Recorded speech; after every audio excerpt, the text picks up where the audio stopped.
Selamat pagi semuanya, selamat pagi Bapak Menteri Pariwisata yang terhormat dan jajarannya, serta para audiens yang saya cintai. Pada kesempatan yang sangat baik ini, saya, Griska Raya Putri, akan mempresentasikan mengenai ringkasan ekowisata dari bab 1 sampai 15. Saya dari S1 Pariwisata semester 4 kelas B dengan nomor NIM 022. Baik, pengertian ekowisata secara umum, ekowisata diterjemahkan sebagai pariwisata berbasis alam diklaim mengandung komponen utama, yaitu sifat pengalaman yang bergantung terhadap alam, yang mengandung dengan atribut seperti atraksi dengan alam dan kepekaan sosial. Kesimpulannya adalah kunci dari ekowisata sejatinya memiliki makna konservasi dan pelindungan.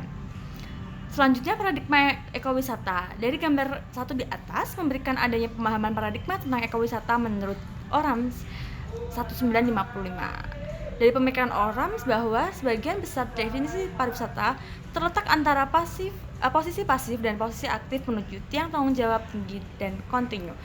Jadi di sini maksudnya adalah tanggung jawab yang tinggi dengan konsistensi di masa yang akan datang akan menghasilkan pelestarian terhadap ekowisata. Pariwisata dan dampak terhadap lingkungan. Yang pertama, menimbulkan polusi air, udara, dan juga tanah. Kedua, pengurasan sumber air dan air tanah. Ketiga, pengurasan sumber mineral untuk material bangunan. Keempat, eksploitasi berlebih. Kelima, infrastruktur yang overload. Keenam, meningkatkan risiko kebakaran. Ketujuh, terjadi penumpukan sampah dan limbah yang merusak ekosistem sekitarnya. Dan kedelapan, terjadi kerusakan terumbu karang oleh tangan usil. Selanjutnya, contoh kerusakan lingkungan. Yang pertama, abrasi. Meningkatkan erosi berupa abrasi pantai, tanah longsor, kerusakan geologi, dan juga kerusakan tepi sungai. Yang kedua, sampah. Terjadi penumpukan sampah dan limbah yang merusak ekosistem di sekitarnya. Yang ketiga, yaitu longsor. Terjadi perambatan hutan di mana-mana yang merusak habitat fauna dan menyebabkan tanah longsor. Selanjutnya adalah pengertian pariwisata berkelanjutan. Pariwisata berkelanjutan menurut konsep Muller dan dalam Pinata 2005 adalah pariwisata yang dikelola mengacu pada pertumbuhan kualitatif, maksudnya yaitu meningkatkan kesejahteraan, perekonomian, dan kesehatan masyarakat. Peningkatan kualitas hidup hanya dapat dicapai dengan minimalkan dampak negatif sumber daya alam yang dapat diperbaharui. Berikut adalah gambar dari Global Goals atau tujuan dari global untuk pariwisata berkelanjutan dari nomor 1 hingga 17. Selanjutnya, pariwisata berkelanjutan. Rangkumannya, pertama, untuk meminimalisir dampak terhadap lingkungan. Kedua, meningkatkan kontribusi terhadap pembangunan daerah dengan menerapkan prinsip pembangunan berkelanjutan. Nomor 3, harus meminimalisir pemakaian terhadap sumber daya yang terbarukan. Nomor 4, mengembang kesejahteraan masyarakat setempat. Nomor 5, menekankan kepemilikan lokal. Nomor 6, mendukung upaya pelestarian lingkungan. Nomor 7, berkontribusi terhadap kelestarian keanekaragaman hayati. Jadi di sini pariwisata berkelanjutan sangat memikirkan tentang kesejahteraan masyarakatnya dan juga alam sekitar. Yang selanjutnya, perbedaan ekowisata dan pariwisata berkelanjutan. Untuk ekowisata sendiri merupakan suatu aktivitas pariwisata yang berupa untuk meminimalisir dampak negatif terhadap kegiatan pariwisata. Sedangkan pariwisata berkelanjutan merupakan suatu sistem yang kompleks dan berkesinambungan serta terstandarisasi. Jadi ekowisata di sini bertujuan untuk menekan dampak-dampak negatif terhadap lingkungan, sedangkan pariwisata berkelanjutan merupakan pariwisata yang lebih kompleks, berkesinambungan dan serta terstandarisasi. Perbedaan ekowisata dan pariwisata berkelanjutan terletak pada ruang lingkupnya. Namun dalam hal visi dan tujuan, ekowisata dan pariwisata berkelanjutan tidak memiliki perbedaan. Daya dukung kawasan ekowisata. Yang pertama, tingkat untuk intensitas penggunaan tinggi, cukup, dan rendah. Tipe kelompok pengunjung, yaitu jumlah, umur, keluarga, dan kelompok profesional. Yang ketiga, perilaku dalam menggunakan kawasan itu baik. Yang keempat, sebaran dan konsistensi pengunjung pada ekowisata atau objek-objek wisata tertentu. Dan yang kelima, fasilitas yang tersedia. Selanjutnya, partisipasi masyarakat terhadap ekowisata. pariwisata berbasis masyarakat berpengertian seperti pariwisata di mana masyarakat memainkan peranan penting dan utama dalam pengembangan pariwisata. Prinsip-prinsipnya yaitu pertama memanfaatkan sarana dan prasarana masyarakat setempat, yang kedua menguntungkan masyarakat setempat, yang ketiga berskala kecil untuk memudahkan terjalinnya hubungan timbal balik, selanjutnya melibatkan masyarakat setempat, dan yang terakhir menerapkan pengembangan produk wisata. Tujuan pembangunan pariwisata melibatkan masyarakat. Yang pertama yaitu pemberdayaan. Tujuan pemberdayaan yaitu untuk memberdayakan masyarakat melalui pembangunan pariwisata. Yang kedua, kesejahteraan. Dengan pembangunan pariwisata akan meningkatkan peran dan pariwisata masyarakat dalam memperoleh keuntungan ekonomi, sosial maupun budaya dari pembangunan pariwisata tersebut. Yang ketiga, pengembangan. Memberikan kesempatan yang seimbang terhadap semua masyarakat, baik laki-laki maupun perempuan. Oleh karena itu, ini adalah salah satu pendekatan yang dapat digunakan untuk pengembangan pariwisata berbasis masyarakat dan pendekatan pariwisata.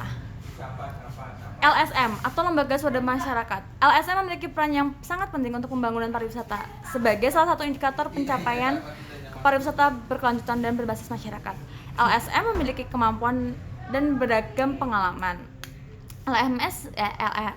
LSM bertindak sebagai pendidik, pemasok, pengetahuan teknis, dan keahlian. Selanjutnya, tujuan utama pembangunan pariwisata berbasis dengan yang pertama, secara ekologi, pariwisata berkelanjutan, yaitu pembangunan pariwisata tidak menimbulkan efek negatif terhadap ekosistem setempat. Yang kedua, secara ekonomi dapat diterima, yaitu mengacu kemampuan penduduk lokal untuk menyerap usaha pariwisata tanpa menimbulkan konflik sosial. Yang ketiga, secara budaya dapat diterima, yaitu masyarakat lokal dapat menerima dan beradaptasi terhadap pariwisata tersebut.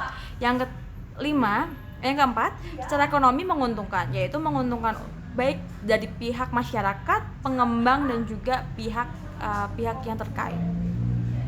Selanjutnya, proyek LSM yang saya buat yaitu Iba Maroke. Iba Maroke diambil dari bahasa Merauke, yaitu Iba dan Maroke.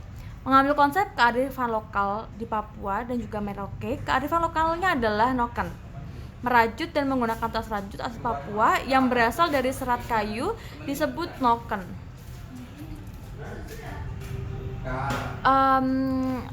Adanya LSM ini untuk menjaga kelestarian kearifan lokal dan melestarikan agar tetap terjaga sampai generasi berikutnya. Penggunaan noken dan skill noken merajut yang semakin hilang merupakan hal yang ingin kami latih kembali agar generasi yang akan datang dapat memiliki dan masih merasakan dan mencintai kearifan lokal daerah yang sudah sangat minim ini. LSM ini juga dapat menjadi tempat atau wadah bagi para pengrajin, khususnya ibu-ibu, untuk merajut noken untuk dijual atau sebagai pendapatan tambahan agar masyarakat lokal dapat memiliki pemasukan. LSM ini yaitu perkumpulan pengrajin noken Merauke. Peranan pemerintah dalam pembangunan ekowisata. Yang pertama itu adalah planning, untuk merencanakan bertujuan untuk mencapai cita-cita tujuan pengembangan pariwisata. Yang kedua, development yaitu pemerintah berperan sebagai penjamin. Yang ketiga, policy. Pemerintah bertugas untuk membuat kebijakan terhadap ekonomi dan berjalannya pariwisata. Yang keempat, regulation. Pemerintah bertugas untuk peraturan pemerintah memiliki peran yang sangat penting, terutama untuk melindungi wisatawan, baik wisatawan dan juga destinasi pariwisata. Selanjutnya, SOP wisatawan berkunjung ke ekowisata. Yang pertama, bersikap ramah. Untuk ekowisata di sini saya mengambil kawasan ekowisata Pantai Marina di Semarang. Yang pertama, bersikap ramah, sopan, menghormati penduduk lokal. Yang kedua, mencoba kuliner lokal. Yang ketiga, hargai dan hormati makhluk hidup lain. Yang keempat, mengurangi plastik dan dilarang untuk membuang plastik. Yang kelima, menghormati budaya lokal. Yang enam, mematuhi aturan yang ada. Dan yang terakhir, bijaklah dalam menggunakan layanan. SOP larangan bagi wisatawan yang berkunjung ke ekowisata kawasan ekowisata Pantai Marina Semarang. Pertama, membuang sampah sembarangan. Kedua, tindak asusila. Ketiga, mencuri benda di kawasan pariwisata. Yang keempat, merusak fasilitas wisata. Yang kelima, membuat kegaduhan. Yang keenam, mencoret-coret sembarangan. Dan yang ketujuh, berpakaian terlalu minim. Berikut adalah noken kearifan bumi di tanah Papua. Secara harfiah, noken merupakan kantong atau tas tradisional khas Papua. Noken terbuat dari bahan alami yaitu kulit tumbuhan kayu, bunga anggrek dan lain-lain. Namun juga sudah terbuat dari bahan modern seperti benang dan juga kain. Noken telah menjadi salah satu kerajinan tangan khas Papua. Nilai kearifan lokal tanah Papua. Kekayaan alam tanah Papua memberikan banyak sekali manfaat, yaitu salah satunya bahan pembuatan tanah noken, yaitu serat-serat kayu dan serat-serat akar dari tumbuhan. Noken di sini menjadikan suatu identitas bagi warga-warga di Papua karena kebanyakan warga Papua menggunakan tas yaitu noken. Mengingat noken adalah tas yang dibuat dari bahan alami, umumnya berasal dari hutan, maka kelestarian hutan yang ada di Papua baik dimanapun harus terjaga agar budaya noken ini tidak hilang karena kehilangan bahan baku untuk pembuatannya. Next, ini adalah flyer perjalanan ekowisata dan kearifan lokal yang saya buat, yaitu Vacation Noken. Jadi paket turnya 2 hari 1 malam dengan destinasi Desa Kepi atau Desa Pengrajin Noken, yang kedua Pulau HB, Lotus Garden, dan Taman Nasional Basur.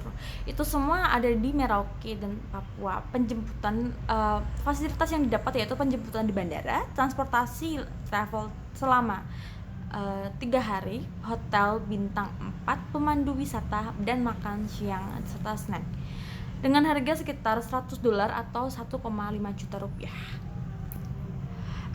SOP tour guide untuk kawasan ekowisata Pantai Marina Semarang. Pertama, mempersiapkan diri untuk pelaksanaan guiding, mempersiapkan materi pemandu baik materi objek maupun lingkungan sekitar. Yang ketiga, memastikan kenyamanan tamu serta dan lain-lain seperti yang dapat audiens baca. Jadi intinya SOP ini mengarahkan bahwa tour guide harus siap dan juga harus matang untuk segala materinya dan juga baik fisik, rohani, dan jasmani untuk melayani para wisatawannya. Next, aturan bagi wisata di kawasan ekowisata Pantai Marina Semarang. Yang pertama, menjaga kebersihan di kawasan wisata. Wajib menjaga semua sarana dan prasarana di kawasan wisata. Dilarang membuang sampah, menjaga barang dengan baik, dilarang berenang di Pantai Marina, harus menjaga tutur kata dan perbuatan di kawasan wisata, mengikuti seluruh arahan tour guide, dan bagi yang melanggar akan dikenakan sanksi. Next, analisis SWOT di kawasan ekowisata Pantai Marina. Untuk strength atau kekuatan, yang pertama, potensi pariwisata alam yang cukup berkembang dapat meningkatkan perekonomian bagi kota Semarang. Yang kedua, lokasi strategis dan mudah jangkau. Karena lokasi dari kawasan ekowisata Pantai Marina ini sangatlah strategis di tengah-tengah kota Semarang. Dan yang ketiga, memiliki beragam wahana di sekitar kawasan ekowisata Pantai Marina seperti kandang satwa, perahu, dan kereta wisata. Weakness atau kekurangannya adalah pertama, kurangnya perawatan terhadap wahana fasilitas, yang kedua, pengelola yang kurang menjaga kebersihan, yang ketiga, PKL yang sangat tidak tertata baik, dan yang keempat, kebersihan yang kurang terorganisir. Opportunity atau kesempatan. Yang pertama, daya tarik wisata Pantai Marina ini sangat berpotensial untuk dikembangkan karena Pantai Marina merupakan pantai utama di kota Semarang. Yang kedua, daya tarik wisata yang banyak diminati masyarakat. Karena lokasi yang tidak jauh, maka Pantai Marina dapat menjadi salah satu destinasi yang cocok bagi keluarga baik maupun wisatawan luar. Yang ketiga, ruang terbuka atau open space di kawasan Marina masih sangat luas.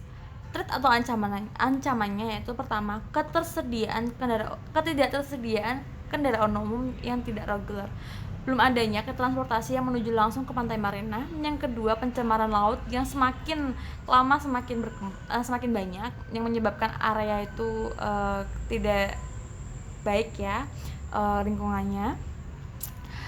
Dan juga adanya rencana reklamasi sudah sangat sering dibicarakan di kota Semarang karena untuk menambah area perekonomian maka harus diadakan reklamasi di Pantai Marina. Namun kita juga masih memikirkan masalah keberlangsungan pariwisata dan juga keberlangsungan lingkungannya. Yang keempat, pengunjung terbanyak hanya pada hari libur. Untuk hari-hari biasanya pengunjung kurang meminati pergi ke Pantai Marina. Dan yang terakhir, perhatian pemerintah dan swasta dalam pengelolaan Pantai Marina ini belum cukup maksimal atau mungkin masih disepelekan. UMKM yang sangat cocok untuk kawasan ekowisata Pantai Marina. Yang pertama, yaitu makanan khas dari Kota Semarang. Makanan khas dari Kota Semarang seperti lumpia, bandeng presto, roti gandel rel, dan macam-macam. Dengan hal seperti itu, kesempatan UMKM untuk menyalurkan hasil olahan khas Semarang ke para pengunjung sangatlah bermanfaat bagi pariwisata. Kedua, pakaian ciri khas Semarang seperti pakaian yang ada gambar ciri khas dari Kota Semarang, Tugu Muda, atau mungkin Sambokong gitu. Maka dengan seperti itu, secara tidak langsung itu merupakan salah satu tindakan untuk promosi Kota Semarang terhadap pariwisata atau wisatawan di luar. Yang terakhir yaitu merchandise seperti mungkin gelas, tas, sepatu, atau mungkin barang-barang utama, barang-barang harian dengan ciri khas Kota Semarang.